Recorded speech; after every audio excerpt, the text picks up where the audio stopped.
वंदे श्री प्रभु सद्गुरुं गुणनिधिं सद्भक्तकल्पद्रुमं मंदानां शरणं शरण्यममलं नाथं नाथाश्रयम् यत्सत्तावशयेन स्थावर भवो देहस्सुचेष्टान्वितः सोऽयं वो विदधातु वाञ्छितफलं माणिक्यकल्पद्रुमः। सदाशिवसमारम्भां शङ्कराचार्यमध्यमाम् अस्मदाचार्यपर्यन्तां वंदे गुरु परंपरा। इन शब्दों में प्रभु महाराज के चरणों में अनंत कोटि प्रणाम अर्पित करते हुए आज इस गुरु आराधना के पर्व पर आप सभी सद्भक्तों को संबोधित करते हुए मुझे अत्यंत प्रसन्नता की अनुभूति हो रही है। हम लोग पिछले 2 महीनों से श्रीमन मार्तंड माणिक प्रभु महाराज के प्रसिद्ध अभंग मायामलधूत आम्ही अवधूत दृश्य पंचभूत जाणो आम्ही इस पद पर विचार मंथन कर रहे हैं। इस पद के अर्थमाधुर्य पर विचार मंथन कर रहे हैं। अब तक हमने इस पद के 1.5 चरण देखे। मायामलधूत आम्ही अवधूत दृश्य पंचभूत जाणू आम्ही। जाणू आम्ही स्वप्न सुषुप्ति जागृति, यहां तक हमने देखा। उसके आगे है जन्म मरण भीति नाही आवा।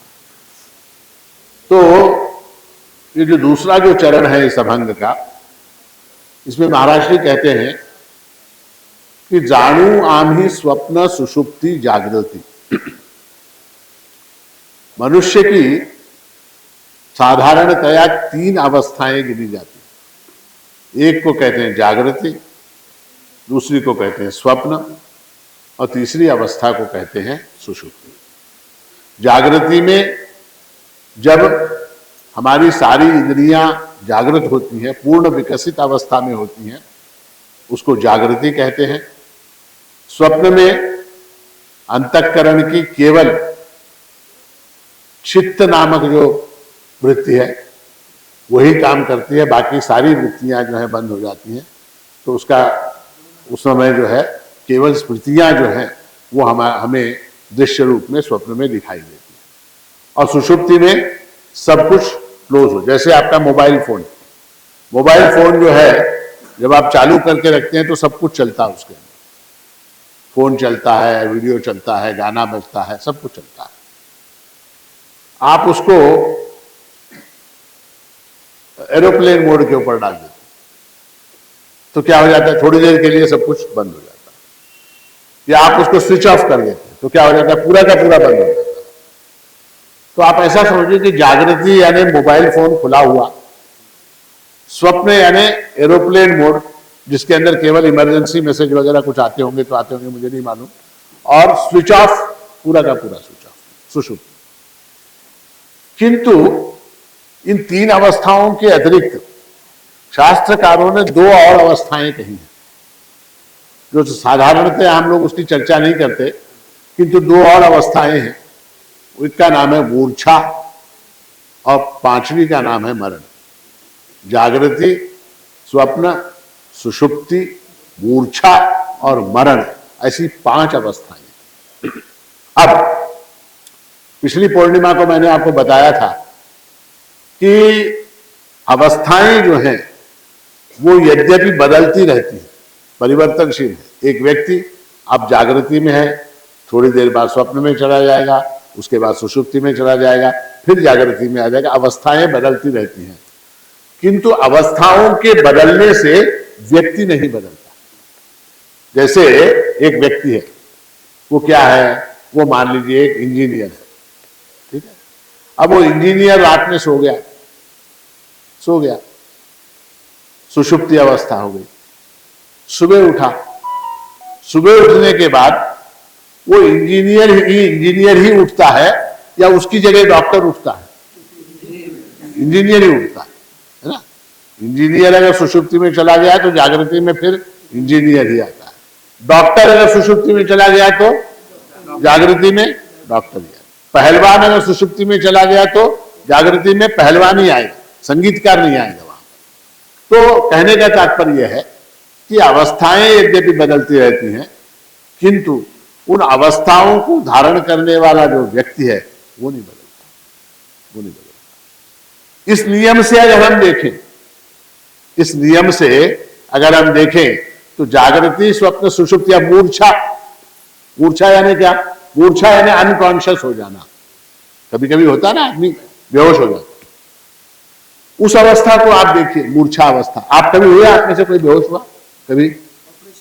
ऑपरेशन के टाइम पे होता बेहोश करते हैं। ऑपरेशन के टाइम पे एनेस्थीसिया देके व्यक्ति को बेहोश कर दिया जाता है। अब मान लीजिए कोई एक व्यक्ति है, हाँ? अब वो व्यक्ति जो है, उसको ऑपरेशन के समय डॉक्टर ने एनेस्थीसिया दे दिया, बेहोश हो गया। जब एनेस्थीसिया का असर खत्म हुआ, वो फिर जागृति में आया, वही व्यक्ति आता है या उसकी जगह कोई और आता है? उसकी जगह कोई और नहीं आता, वही आता है। अब जागृति, स्वप्न, सुषुप्ति, मूर्छा, पांचवी अवस्था मरण, चारों अवस्थाओं पर जो नियम लागू होता है वही मरण पर भी लागू होता है। जो मरता है वही पैदा होता है, जो मरता है ना वही पैदा होता है। फिर ऐसा है कि हमको मृत्यु का बड़ा भय है। सबसे बड़ा भय अगर कोई है तो मृत्यु का है। मृत्यु का भय क्यों है? मृत्यु का भय, देखिए भय किससे होता है? सबसे पहले भय को देखते हैं। भय किससे होता है? भय हमेशा अज्ञात वस्तु से होता है, ज्ञात वस्तु से भय नहीं होता। जो अज्ञात है उससे भय होता है। अब मृत्यु का आपको अनुभव है? किसी को? किसी को अनुभव नहीं है मृत्यु का। चूंकि हमको मृत्यु का अनुभव नहीं है, इसलिए उसका भय होता है। अब जैसे एक आदमी है, मान उसका एक बार क्या, एक ऑपरेशन हो गया। कौन सा? मान लीजिए अपेंडिक्स का ऑपरेशन हो गया, टॉन्सल का मामूली ऑपरेशन, टॉन्सल का ऑपरेशन हो गया, अपेंडिक्स का ऑपरेशन हो गया। अब जब टॉन्सल का ऑपरेशन हो गया, अपेंडिक्स का ऑपरेशन हो गया, उसको एक ऑपरेशन का अनुभव है, उसके पास ऑपरेशन का एक अनुभव है। अब जब दूसरा ऑपरेशन आता है, मान लीजिए गॉल ब्लैडर का आ गया, घुटने का आ गया, कान का आ गया, नाक का, कोई ऑपरेशन, उस समय वो डरता है क्या? उसको अनुभव है, उसको एक ऑपरेशन का अनुभव है। तो दूसरे ऑपरेशन में उस अनुभव के बल पर उसको भय नहीं लगता। उसको मालूम है एनेस्थीसिया देगा डॉक्टर, वो पलंग पे, वहां टेबल पे लिटाएगा, ऊपर से लाइट लगाएगा, वो क्या करेगा, जो कुछ करेगा उसको सब मालूम है क्या करेगा। अब चूंकि हमको मृत्यु का अनुभव नहीं है, मरण का कोई अनुभव नहीं है, इसलिए मरण से भय लगता है। अगर मरण का अनुभव हो जाए, अगर मान लीजिए मरण का अनुभव हो जाए, तो फिर मरण से भय की कोई आवश्यकता नहीं, या भय के कोई सवाल ही नहीं उठता। हमको मृत्यु का भय अनुभव क्यों नहीं है? सवाल यह है, हमको मृत्यु का अनुभव क्यों नहीं है, मरण का अनुभव क्यों नहीं? हम दूसरे को मरता हुआ देखते हैं, वो अनुभव है, अन्य के मरण का अनुभव है, किंतु स्वयं के मरण का अनुभव नहीं है, क्योंकि मरा ही नहीं मैं, क्योंकि मैं मरा ही नहीं। तो पहला कारण तो यह है कि मृत्यु का अनुभव न होने के कारण, मरण का अनुभव न होने के कारण, उस मरण से हमको बड़ा भय लगता है, बहुत भय लगता है। और मनुष्य के जितने भय हैं, उन सभी भयों में मरण का जो भय है वो सबसे बड़ा भय है। भर्तृहरि ने एक बहुत सुंदर श्लोक वैराग्य शतक में लिखा है, और भर्तृहरि कहते हैं कि भोगे रोग भयम, कुले च्युति भयम, वित्ते नृपालाद भयम, माने दैन्य भयम, बले रिपु भयम, रूपे जराया भयम, शास्त्रे वाद भयम, गुणे खल भयम, काये कृतांताद भयम, सर्वं वस्तु भयान्वितम भुविनृणाम वैराग्यमेवा भयम। भर्तृहरि कहते हैं कि भोगे रोग भयम, भोग से रोग का भय उत्पन्न होता है। भोग यानी क्या? खाना पीना, ये सारी चीजें। बहुत ज्यादा दारू पी, आपने क्या किया? सिगरेट बहुत ज्यादा पी, दारू बहुत ज्यादा पी और अभक्ष्य भक्षण किया, उससे क्या होगा? भाई क्या? लिवर खराब है, सोरासिस ऑफ द लिवर हो जाएगा, तो फिर लंग्स आपकी जल जाएंगी। तो इसलिए जो है भोगे रोग भयम, जिसको भोग में आ सकती है उसको रोग का भय। कुले च्युति भयम, और जिसको अपने कुल की मान मर्यादा का बहुत ज्यादा अभिमान है, उसको किस बात का भय है? कहीं ऐसा ना हो जाए कि मेरे परिवार के, मेरे कुल के किसी व्यक्ति के किसी आचरण के कारण मेरे परिवार का, मेरे कुल का जो नाम है वो नीचे आ जाए। कुले च्युति भयम, कुल का अभिमान जिसको है उसको उस पद से गिरने का, च्युति यानी गिरना, तो च्युति का भय होता है। कुले च्युति भयम वित्ते विपालाद भयम, जिसके पास धन है उसको किसका भय है? उसको राजा का भय, गवर्नमेंट का भय। नृपाल यानी राजा, गवर्नमेंट।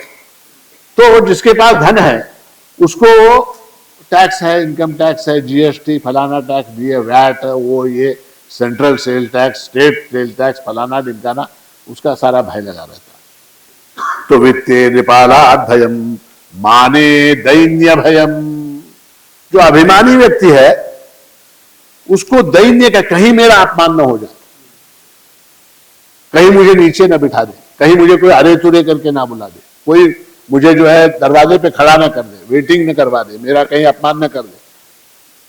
माने दैन्य भयम बले रिपु भयम, जो बलवान है उसको किस बात का भय होता? उसको शत्रु का भय होता, उसको रिपु भयम, शत्रु का भय होता है। रूपे जराया भयम, और रूपवान जो है, जिसको अपने रूप का अभिमान है, मैं बहुत सुंदर हूं, उसको किस बात का भय होता? हाँ? उसको जराया भयम, यानी उसको बूढ़ा होने का भय होता। अब जो मेरा चेहरा है कहीं ऐसा ना हो जाए कि उम्र के साथ जो है यहां झुर्रियां पड़ जाए, या ऐसा कुछ हो जाए, ऐसा कुछ हो जाए, उसका बड़ा भय रहता है रूपवानों। शास्त्रे वाद भयम, शास्त्र का जो ज्ञाता है उसको किस बात का भय है? सामने से कोई आके प्रश्न न पूछ ले, वाद भयम। गुणे खल भयम, और जो गुणवान है उसको किसका भय है? उसको दुष्टों का भय है, क्योंकि दुष्टों के पास तो कोई गुण होता नहीं है, दुर्गुण ही होते हैं। वो गुणवानों को पीड़ा पहुंचाते रहते हैं, उनका काम ही है वो। तो गुणे खल भयम काये कृतांताद भयम, और देह को किस बात का भय है? देह को मरण का भय। कृतांताद भयम सर्वम वस्तु भयान्वितम भुविनृणाम वैराग्यमेवा भयम, जगत में जितनी वस्तुएं हैं सब भय उत्पन्न करने वाली, और उनमें सबसे बड़ा भय जो है वो मृत्यु का भय है। और जैसा मैंने आपको बताया, मृत्यु का भय इसलिए है क्योंकि हमको मृत्यु के स्वरूप का ज्ञान नहीं, मृत्यु यानी क्या यही नहीं मालूम, हमको मालूम ही नहीं। अब उसका मृत्यु की जो प्रक्रिया है, मरण कैसे होता है और इसको वेदांत में कैसे समझाया गया है, इस विषय में हम थोड़ा सा विचार। मृत्यु यानी क्या? मृत्यु यानी मर जाना, मृत्यु यानी मर जाना। अब एक व्यक्ति है, उस व्यक्ति का जो शरीर है, हम शरीर यानी हम क्या समझते हैं? शरीर यानी क्या? शरीर शब्द का अर्थ है शीर्यते, शीर्यते इति शरीरः। शरीर को एक और शब्द है देह, और देह शब्द जो है दह धातु से बना है। जो जल जाता है वो देह है, जो जल जाता है वो देह है, और जो क्षीण हो जाता है, सड़ जाता है, वो शरीर है। अब शास्त्र में हमारे यहां कहा गया कि व्यक्ति का जो शरीर है उसके अंदर 3 लेयर है। अब जैसे शरीर, हमने कहा बॉडी, अब बॉडी यानी क्या? बॉडी यानी शरीर, यानी हमारा ये जो स्थूल शरीर है, हमारा ये स्थूल शरीर इसको कहते हैं। इसके अंदर मान लीजिए रक्त है, मांस है, मज्जा है, हड्डी है, चमड़ा है, बाल है, ये सारा कुछ जो कुछ है ये स्थूल शरीर है। इसके अंदर एक और शरीर है, इसके अंदर एक और शरीर है जिसका नाम है सूक्ष्म शरीर। वो सूक्ष्म शरीर यानी क्या? मन, बुद्धि, चित्त, इस अहंकार, 5 ज्ञानेन्द्रियां, 5 कर्मेंद्रियां, 5 प्राण, मन, बुद्धि, ये सब मिलकर 17 अवयवों का ये सूक्ष्म शरीर। वो सूक्ष्म शरीर कहां से आया? उसके अंदर एक और शरीर है, उसको कारण शरीर कहते हैं। ठीक है, 3 हो गए, स्थूल शरीर, सूक्ष्म शरीर, कारण शरीर। ठीक है, अब ये मोबाइल, ये मोबाइल, इस मोबाइल की ये जो बॉडी है, ये जो कांच है, ये जो प्लास्टिक का या जो कुछ है, ये सब, ये जो हार्डवेयर जो इसका है, ये इसका स्थूल शरीर है। स्थूल शरीर, ये इसका स्थूल शरीर है। इसके अंदर एक सॉफ्टवेयर है, इसके अंदर एक सॉफ्टवेयर है जो इसको चलाता है, वो इसका सूक्ष्म शरीर है। ठीक है, और फिर उसके अंदर फिर उसका भी कारण है, एक एंड्रॉइड नाम की चीज है इसके अंदर। इसके अंदर एक एंड्रॉइड नाम की चीज, जहां से वो सॉफ्टवेयर काम करता है, जिसके कारण सॉफ्टवेयर काम करता है। ये बॉडी किसके कारण काम करती है? सॉफ्टवेयर के कारण काम करती है। सॉफ्टवेयर किसके कारण काम करता है? एंड्रॉइड के कारण काम करता है। वो एंड्रॉइड क्या है? वो कारण शरीर है। समझ में आई बात? स्थूल शरीर, सूक्ष्म शरीर, कारण शरीर। अब मान लीजिए एक व्यक्ति मर गया, क्या हुआ? ये फोन है, ये मैंने उठा के फेंका, क्या हुआ? इसका जो स्थूल शरीर है, इस फोन का जो स्थूल शरीर है, ये ऊपर का कांच टूट जाएगा, ये प्लास्टिक टूट जाएगा, ये सब कुछ टूटता जाएगा, खराब हो जाएगा। इसके अंदर जो सॉफ्टवेयर है, वो सॉफ्टवेयर ऑपरेट करना बंद करेगा, मगर वो सॉफ्टवेयर तो है ना उसके अंदर। सॉफ्टवेयर सॉफ्ट है, वो गिरने से, टूटने से उसको कुछ होने वाला नहीं हो। वो स्थूल नहीं है, हार्ड नहीं है, सॉफ्ट है। वो सॉफ्ट यानी क्या? उसका कोई व्यक्त रूप नहीं है, उसका अव्यक्त है वो। अब वो जो है उसको कुछ नहीं होगा। उसके अंदर का जो एंड्रॉइड है, मूल कारण, उसको क्या होगा? कुछ नहीं होगा। तो होता यह है कि स्थूल मरण यानी स्थूल शरीर का नष्ट हो जाना, स्थूल शरीर का नष्ट हो जाना, इसका नाम मरण है। अब मान लीजिए हम ऐसा मानते हैं कि ये सारे को हम परसेंटेज अलॉट कर देते हैं। स्थूल शरीर 33%, 33.33%, सूक्ष्म शरीर 33.33% और कारण शरीर 33.33%। ऐसा हमारा कंपोजिशन है। स्थूल शरीर मर गया, ठीक है, कितना माइनस हुआ? 33.3% माइनस हो गया। बचा कितना? 66.66% बच गया। तो अब आप बोलिए, वो मरा क्या जिंदा है? मरा या जिंदा है? 66.66% is first class, not a bad score. अच्छा है, 66.66 अच्छा है। तो मरा या नहीं मरा? केवल उसका स्थूल शरीर जो है वो मर गया। अब यहां पर महाराज श्री कह रहे हैं कि मायामल धूत आधी अवधूत, यानी मैं यानी कौन? स्थूल शरीर, सूक्ष्म शरीर या कारण शरीर? अगर मैं अपने आप को स्थूल शरीर मानता हूं तो मैं मर जाता। अगर मैं अपने आप को स्थूल शरीर के साथ आइडेंटिफाई करता हूं, I am this physical body, ऐसा मानता हूं, तो फिर मैं मरता हूं, नो डाउट। किंतु अगर मैं ये मानता हूं कि I am a composition of these three bodies, तो फिर मैं मरता हूं क्या? अगर मैं ये कहूं कि I am not only the physical body but I am a composition of all the three bodies put together, उस समय मैं का अर्थ बदल जाता है, अमी का अर्थ बदल जाता है, और उस समय जो है जन्म मरण भीति नाही आम है जो महाराज जी कह रहे वो सत्य सिद्ध हो जाता है।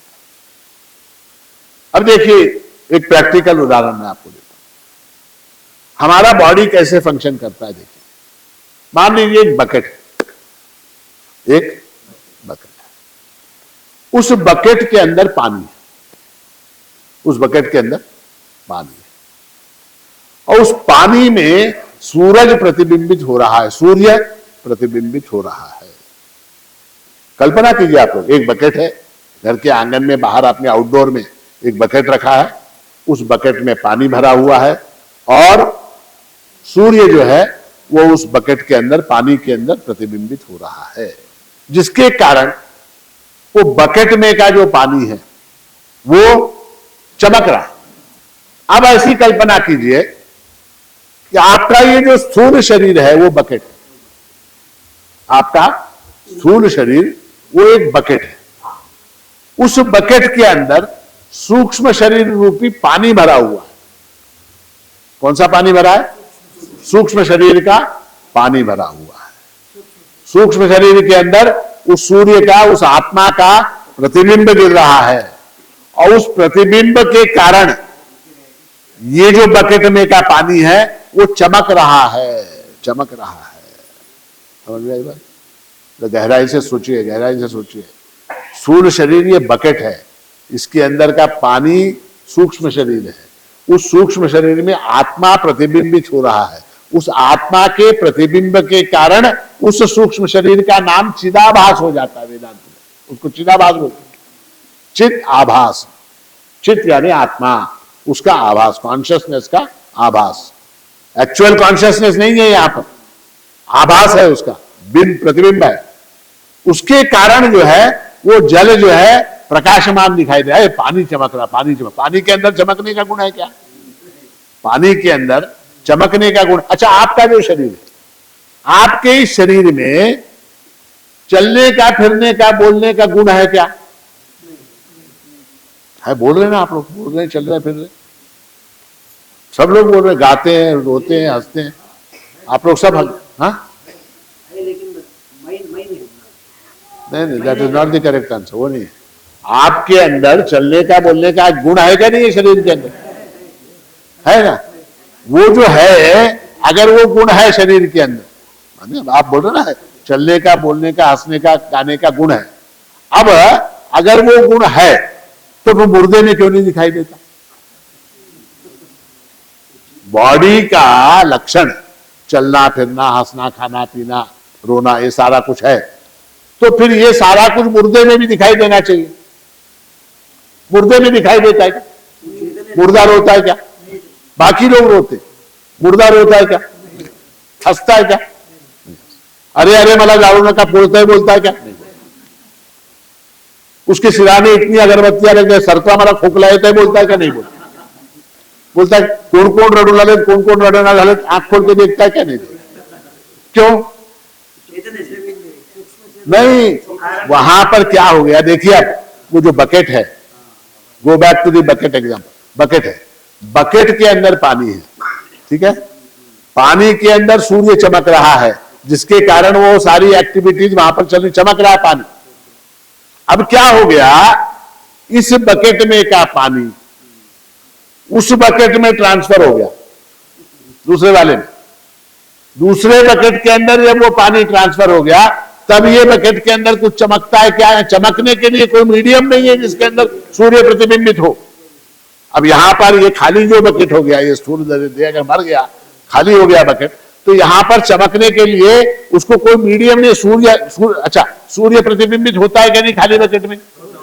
खाली बकेट में भी आत्मा प्रतिबिंबित होता है, मृत देह में भी आत्मा होता है, प्रतिबिंबित होता है, किंतु उस आत्मा को प्रतिबिंबित होने के लिए जिस माध्यम की आवश्यकता है वो माध्यम वाली, वो मीडियम नहीं है। वहां पर वो मीडियम न होने के कारण क्या हो गया, वहां आत्मा के होते हुए भी आत्मा की कोई एक्टिविटी नहीं दिखाई दे रही। चलना फिरना, हंसना, खाना पीना, बोलना, ये सारा जो कुछ व्यवहार है वो वहां पर मिसिंग है। अब क्या हो गया, वो बकेट काम का नहीं रहा, किंतु उसके अंदर का जो सूक्ष्म देह है वो कहीं और ट्रांसफर हो गया।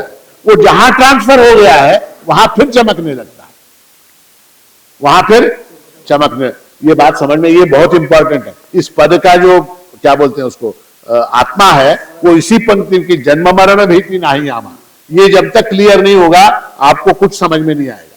ये क्लियर हुआ क्या नहीं? सूक्ष्म शरीर जो है वो पानी की भांति है, उसके अंदर आत्मा प्रतिबिंबित होता है, जिसके कारण जो है वो सूक्ष्म शरीर की एक्टिविटी सारी, सारा हंसना, खाना पीना, बोलना सब चालू रहता है उसको। अब ये मोबाइल, ठीक है, अब ये मोबाइल, इस मोबाइल में क्या जो सॉफ्टवेयर है, सिम कार्ड है, उसको मैंने निकाल दिया। अब ये चलेगा क्या? चलेगा क्या? नहीं चलेगा। वो सिम कार्ड मैं किसी दूसरे फोन में डाल सकता हूं क्या? नहीं डाल सकता। दूसरे फोन के अंदर डाल दिया, अब दूसरे फोन के अंदर डाल दिया तो वहां चालू हो गया। अच्छा एक बात, वहां जब चालू होता है सिम कार्ड तो सारे मैसेज, सारे फोटोज, सारे क्या व्हाट्सएप चैट्स, इंस्टाग्राम पंस्टाग्राम जो है वो सारा कुछ वहां पर ट्रांसफर हो जाता है, वहां सारा कुछ ट्रांसफर होता है। तो जब मृत्यु हो जाती है तो सूक्ष्म शरीर जो है वो स्थूल देह को बदल देता है। Simple, as simple as changing cloth. वासाम से जीर्णानि यथा विहाय नवानि गृह्णाति परोपराणि।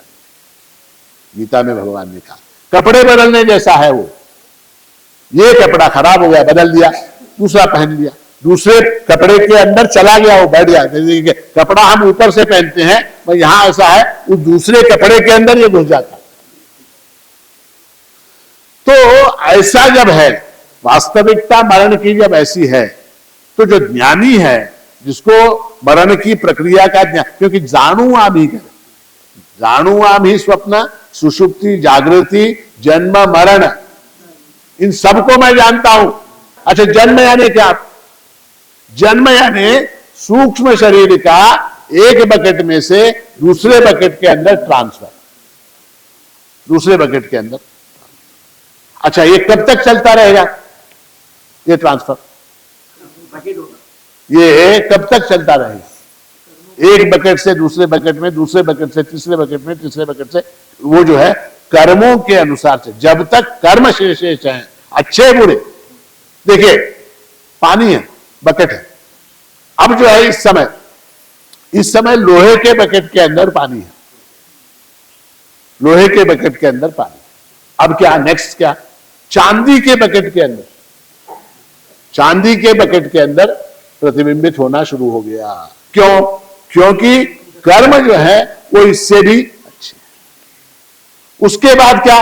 उसके बाद सोने के बकेट के अंदर पानी, मगर वो है बकेट के अंदर ही, बंधन ही है वो। वहां सोने के बकेट के अंदर आ गया, सोने के बकेट के अंदर चमक रहा हो, राजा के घर में पैदा हो गया, किसी एमपी एमएलए के घर में पैदा हो गया, सोने के बकेट में आ गया। उसके बाद वहां जाके गुंडागिरी करी, दादागिरी करी, फिर उसके बाद क्या नेक्स्ट प्लास्टिक के बकेट के अंदर आ गया।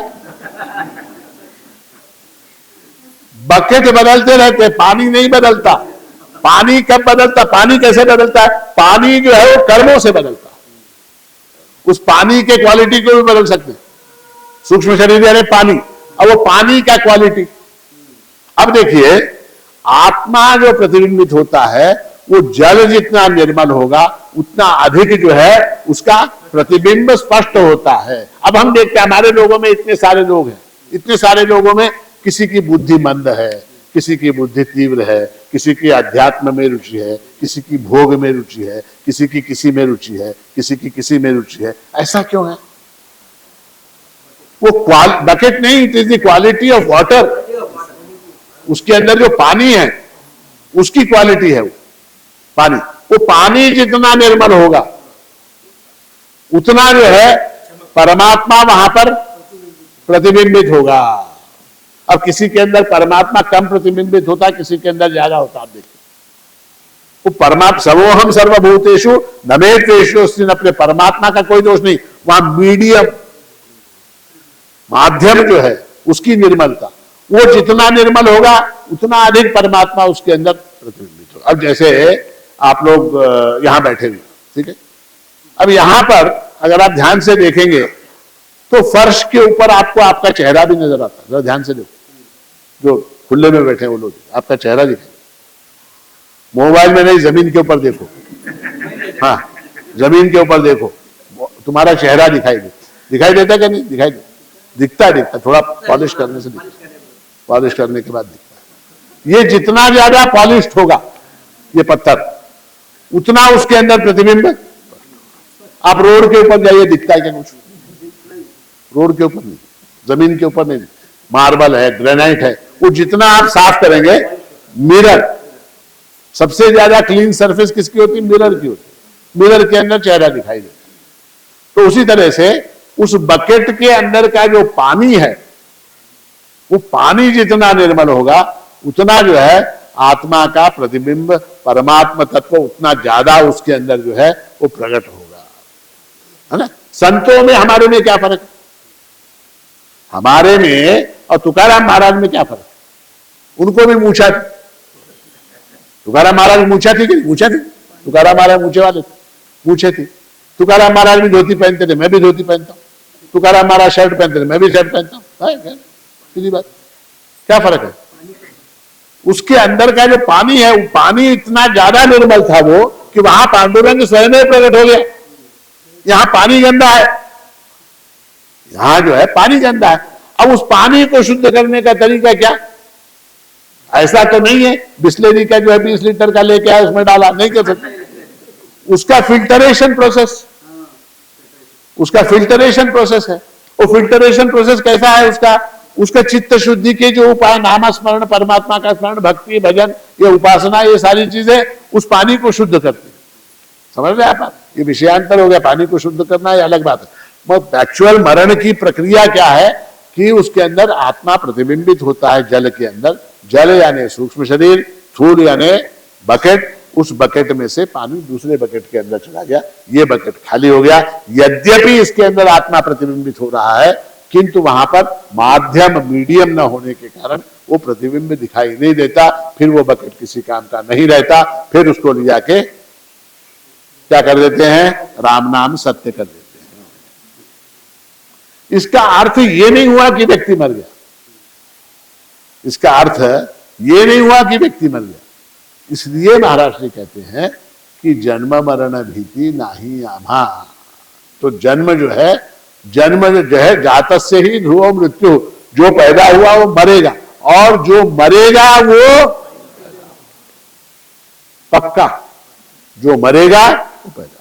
जिसको एनेस्थीसिया दिया गया वो बेहोश होगा, बेहोश होगा, और बेहोशी खत्म होने के बाद वो फिर पुरानी अवस्था में लौटेगा। ये सारी अवस्थाएं हैं, जागृति, स्वप्न, सुषुप्ति, मूर्छा और मरण, ये 5 अवस्थाएं हैं। इन 5 अवस्थाओं को मैं जानने वाला हूं, इन 5 अवस्थाओं का मैं साक्षी हूं, और चूंकि मैं जानने वाला हूं इसलिए वो अवस्थाएं मुझे प्रभावित नहीं कर सकती।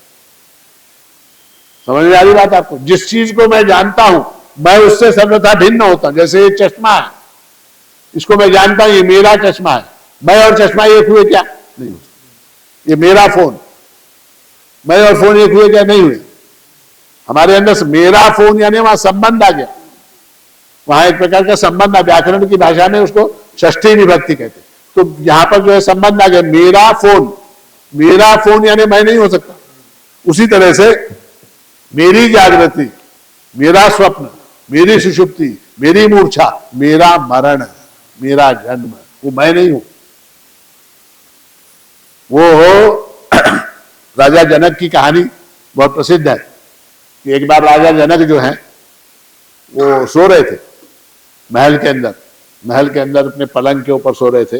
बढ़िया राजा का महल, अब क्या उसका क्या वर्णन करें, दास दासियां पंखा झलने के लिए वगैरह सब शानदार इंतजाम, और उसके अंदर राजा जनक सो रहे हैं। उनको एक बार स्वप्न आया। स्वप्न में क्या देखा उन्होंने कि पड़ोस के देश के राजा ने आक्रमण किया, उस युद्ध में राजा जनक हार गए। हारने के बाद उनको बंदी बनाया गया, बंदी बना के उनका मुकुट उतारा गया, उनके कपड़े उतारे गए, उनको रस्सियों से बांधा गया और उनको ले जाके जंगल में छोड़ दिया।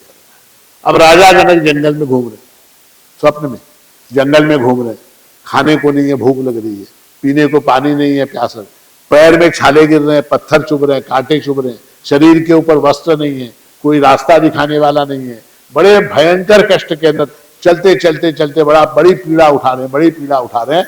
ऐसे में ठोकर लगी स्वप्न में। किसको? राजा जनक को ठोकर लगी। ठोकर जैसे ही लगी राजा जनक जाग गए, जागृति में। जैसे ही जागृति में आए क्या देखा? महल के अंदर सो रहे हैं, मखमल के सारे क्या बोलते हैं उसको, बेडशीट, वो क्या बेड कवर वगैरह बिछे हुए, उसके ऊपर 3 तकिए लोड आराम से लगे हुए हैं, एसी लगा हुआ है, दासियां पंखा चल रहे। ऐसे इसके अंदर जो है राजा जनक जागे। बोले ये सच या वो सच? जो जंगल में मैं कष्ट उठा रहा था स्वप्न में, वो सच या ये सच? तो राजा ने स्नान बंद कर दिया, भोजन बंद कर दिया, संध्या बंद कर दी, पूजा बंद, सब बंद। ये सच या वो? रानी आई, बोली चलो स्नान करो, भोजन करो। बोले नहीं, पहले बोल ये सच या वो सच? बेटे आए, बोले महाराज चलो भोजन करो। सब मंत्री आए, चलो, नहीं, ये सच या वो सच? तो ऐसे में अष्टावक्र आए, अष्टावक्र मुनि आके उन्होंने पूछा राजा से, राजा तुम्हारे दुख का शोक का कारण क्या है? उसने कहा कुछ नहीं, कारण एक ही है, प्रश्न का उत्तर दो, ये सच या वो सच? तो अष्टावक्र ने कहा न ये सच न वो सच। ये भी सत्य नहीं है। कौन सा? तू जो महल के अंदर पलंग के ऊपर लेटा हुआ है वो भी सत्य नहीं है, वो जागृति अवस्था। और स्वप्न में तू पीड़ा उठा रहा, कष्ट उठा रहा, वो सत्य है क्या? वो भी नहीं। फिर सत्य क्या है? सत्य तू है। बोले सत्य क्या है? तू है। उस अवस्था को जानने वाला, भोगने वाला तू है। जैसे मैं हूं, मेरे पास 3-4 कुर्ते हैं, एक पीला, हरा, नीला, 3 कुर्ते हैं, 4 कुर्ते हैं। तो मैं सत्य हूं, कुर्ते बदलने वाले हैं। आज मैंने हरा पहन लिया तो हरा सत्य हो जाता है क्या? नहीं हो जाता। कल मैं सफेद पहन सकता हूं, मैं पीला पहन सकता हूं, नीला पहन सकता हूं। उसी तरह से जागृति, स्वप्न, सुषुप्ति, ये अवस्थाएं परिवर्तनशील होती हैं। और वेदांत का नियम है, जो वस्तु परिवर्तनशील होती है वो मिथ्या होती है। ये नियम, जो वस्तु बदलने वाली है उसी को मिथ्या कहते हैं। मिथ्या शब्द का अर्थ ही बदलना। जैसे अदालत के अंदर गया, आप अदालत के अंदर गए तो सबसे पहले वहां नाम पूछते कि नहीं? नाम क्या है? क्या बोलते हैं आप? राम शर्मा बोलते। ठीक, कल गए अदालत, कल अदालत में गए, कल फिर नाम पूछते, नाम क्या है? राम शर्मा बोल के बोले तो सत्य मानते, भीम शर्मा बोले तो आज राम शर्मा, कल भीम शर्मा, परसों श्याम शर्मा, तो क्या बोलता है जज? ये आदमी झूठा है, बाहर निकालो, बोलते क्या नहीं? वैसा जो वस्तु परिवर्तनशील है वो सब झूठी होती है, वो सब मिथ्या होती है। जो कभी नहीं बदलती वही सत्य है। सत्य की परिभाषा त्रिकालाबाधित जो है वो सत्य, तीनों कालों में अबाधित रहना चाहिए। जागृति में, स्वप्न में, सुषुप्ति में, भूत में, भविष्य में, वर्तमान में जो नहीं बदलता उसका नाम सत्य है। और ये अवस्थाएं जो है बदलने वाली है। ये अवस्थाएं बदलने वाली होने के कारण इनके सत्यत्व के विषय में शंका है। इसलिए महाराज जी कहते हैं कि जन्म मरण भीति नाही आभा, उसका भय हमको नहीं है। ऐसा नहीं कहा कि वो नहीं है हमको। महाराज जी ने ये नहीं कहा कि मुझको मरण नहीं है या मुझको जन्म नहीं है, ऐसा नहीं कहा। जन्म मरण ये होगा, जो पैदा हुआ है वो मरेगा, जो मरा है वो पैदा होगा, जिसने शरीर धारण किया वो मरेगा। किंतु उसका भय देखिए, बड़े विचित्र बात है, बड़ी विचित्र बात है। कभी आपने सोचा आदमी क्या है तो सगळापण विचार करू नये, बोल के विचार ही नहीं करते। किसके बारे में? मरण के बारे में। ये सब नको, अपशकुन नको, बड़ा भय है। अच्छा, आप लोगों के इतने सब लोगों के बच्चे होते, किसी का नाम ज्ञानराज, किसी का नाम आनंद राज, किसी का नाम चैतन्य राज, किसी के बच्चे का नाम यमराज है? नहीं है? क्यों? वो भी एक देवता है, यमराज में। अच्छा, घर बनाते हैं लोग, अपना घर बनाते हैं या कहीं कुछ कार्यक्रम करते, तो दक्षिण की ओर मुंह नहीं करते। दक्षिण की ओर मुंह नहीं, क्यों नहीं करते? यम का स्थान है दक्षिण, जो है वहां का देवता जो है, दिक्पाल जो है, यम है, उसका बड़ा भय है, भय, उसका बड़ा भय है। मगर एक बात ध्यान देने की है, सोच के देखिए, मृत्यु उतनी पीड़ादायक नहीं है जितनी मृत्यु का भय पीड़ादायक है। मर गए तो मर गए, खत्म हो गई बात, क्या उसके अंदर क्या? अब ये कोई मरना है, किसी को मरना है और कोई मरता है, तो मर गया तो मर गया, उसमें उतना विशेष क्या है? कुछ नहीं, मर गया। किंतु मैं मरूंगा, ये जो भय है वो जिंदगी भर लगा रहता है ना। तो मृत्यु उतनी डेंजरस नहीं है, मरण उतना डेंजरस नहीं है। मरण तो क्या बोलते हैं उसको, होना ही है, सवाल ही नहीं, वो तो होगा ही, उसके विषय में कोई डाउट नहीं, मरण होगा।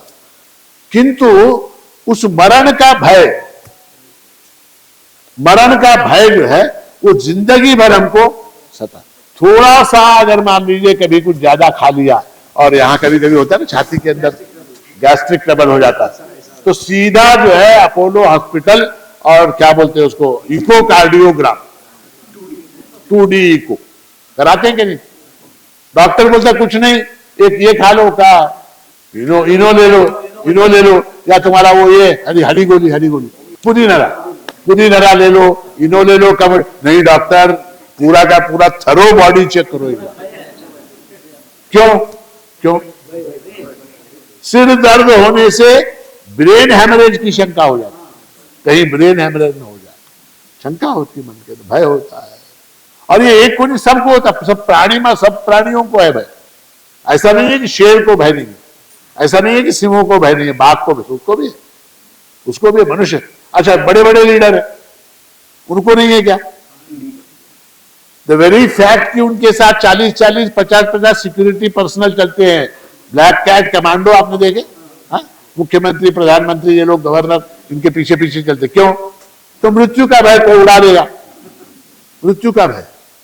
तो मृत्यु का भय जो है वो सताता रहता है, और मृत्यु का भय जो है वो फिर बाकी का कोई काम नहीं करता। एक बार डर लग गया, डर बैठ गया, अब मैं मरूंगा, वो भय जो है ना फिर बहुत परेशान कर देता है। उस भय से एक बार मुक्त हो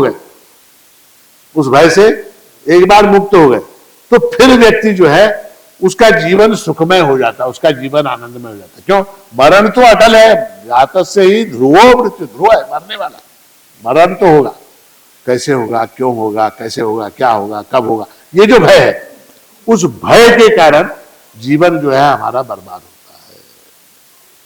एक चीज। दूसरी चीज ऐसी है कि मृत्यु जो है वो केवल स्थूल शरीर की होने वाली है। मैं तो स्थूल शरीर हुई नहीं, मैं अगर स्थूल शरीर होता तो ऑपरेशन करके हाथ काट देने के बाद मर जाना चाहिए मुझे, या मामूली हेयर कट से मर जाना चाहिए, ये भी स्थूल शरीर है। इसको कट कर दिया तो शेविंग, मर जाना चाहिए, ये सब स्थूल शरीर है। इसके काटने से कुछ नहीं होता मेरा, ये पूरा का पूरा जब नष्ट होता तब मर जाता, किंतु इसको काटने से, पीटने से कुछ नहीं होता। तो जब इसके स्थूल शरीर के हाथ काटने से, पैर काटने से मैं मरता नहीं हूं, तो फिर मुझे ऐसा भय क्यों कि इसके मर जाने से मैं मर जाऊंगा, इसके गिर जाने से मैं मर जाऊंगा? वो भय जो है वो अज्ञान के कारण है। और इसलिए महाराज जी कहते हैं कि जन्म मरण भीति नाही आमा। आगे की पंक्ति में महाराज जी कहते हैं, नाही आमा देह वासना संबंध। इस पंक्ति का विचार जो है हम अगली पूर्णिमा को करेंगे। आज का हमारा समय समाप्त हो गया। अब जो है शाम में 4 बजे, 4:30 बजे के आसपास महाराज श्री की आराधना का कार्यक्रम होगा। उसके बाद महाप्रसाद, उसके बाद फिर रात में भजन करता रहता हूँ। अवधूत चिंतन श्री गुरुदेव दत्त सद्गुरु माणिक प्रभु महाराज की जय।